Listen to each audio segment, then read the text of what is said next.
لیکن سب سے پہلے تو عبادات کا انتخاب کیا جائے، جس میں فرائض بھی ہیں، واجبات ہیں، مستحبات ہیں۔ مثلا 5 نمازیں تو فرض ہیں ہی ہیں، ٹھیک، پھر اس کے بعد جو سابقہ قضا نمازیں رہ گئیں ان کا حساب و قضائے کتاب عمری کر کا لیا جائے کہ تمام بلوغت کے بعد سے ابھی تک کتنی نمازیں نکل چکی ہیں۔ ایکوریٹ تو کسی کو نہیں پتہ ہوتا، غالب گمان کر کے ان کو اس کو کاؤنٹ کر لیا جائے اور آہستہ آہستہ اب ارادہ کر لیں کہ رمضان میں ان کو ادا کریں گے۔ ٹھیک، اس کے علاوہ پھر آ جاتے ہیں سنن اور مستحبات ہیں، اشراق چاشت ہے، اس کے بعد اوابین وغیرہ ہے، اور خاص طور پہ تہجد تہجد کہ پورے سال میں کسی کو شاید اتنا موقع نہ مل سکے جتنا رمضان میں اس کو آسانی سے موقع مل سکتا ہے۔ بالکل بالکل، سحری کے لیے اٹھتے ہی ہیں، فجر کے لیے وضو کرنا ہے، پہلے وضو کریں، 2 رکعت نماز پڑھیں، سحری کر لیں، تو یہ بہت ہی اچھا ہو جائے گا کہ پورے رمضان میں کم از کم آپ یہ کہہ سکتے ہیں کہ میں تہجد گزار رہا۔ سبحان اللہ۔ اس کے علاوہ پھر قرآن پاک کی تلاوت ہے، اذکار الہیہ ہیں، جیسے حضرت نے اشارہ فرمایا کہ سرکار نے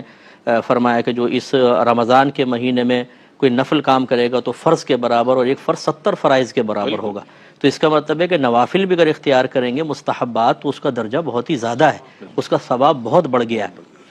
اس کے علاوہ پھر تعلیم و تعلم سب سے زیادہ ضروری ہے۔ آج کل اپنے گھروں کے اندر ہے اور آن لائن ایجوکیشن بہت آسان ہو گئی ہے، تو ایسا اگر کوئی ان کو سلسلہ مل جائے کہ کہیں فرض علوم سیکھنے کا موقع مل رہا ہے، کہیں پر کوئی اور چیزیں سکھا رہے ہیں، تو اس کلاس کو جوائن کریں اور ایک اپنا ٹائم جو ہے وہ ضرور تعلیم و تعلم کے لیے بھی رکھیں۔ اسی طرح گھر میں بچے ہیں، بچوں کو اگر آپ مصروفیات نہیں دیں گے تو وہ کھیل کود اور شور شرابے میں ٹائم گزاریں گے، ان کے لیے بھی اسی طریقے سے ایک اسکیجول تیار کریں کہ بھئی اس ٹائم اٹھنا ہے، سحری کرنی ہے، پھر اس ٹائم تک اس ٹائم سو جائیں، پھر آپ نے اٹھ کر نماز پڑھنی ہے، فلاں قرآن پاک کی تلاوت، دیگر چیزیں اس طریقے سے۔ تو پورا گھر جو ہے وہ پورے مہینے اگر ایک مستقل بنیادوں پر اس طرح عبادات کو اختیار کرے گا تو ایک تو اکابرین کی یاد تازہ ہوگی کہ یہ تو ہم ایک مہینے کا شیڈول تیار کر رہے ہیں، ان کی زندگی کا ہر لمحہ اسی کے تابع تھا، اور ہر گھر ایک انسٹیٹیوشن بن جائے گا بالکل، اور اس کے پھر اثرات اگلے پورے سال پر مرتب ہوں گے۔ حقیقی طور پر جس نے رمضان کی قدر کر لی، اس نے گویا کہ اپنی قدر کی ہے، اللہ تعالیٰ کی بارگاہ میں باقدر بنے گا۔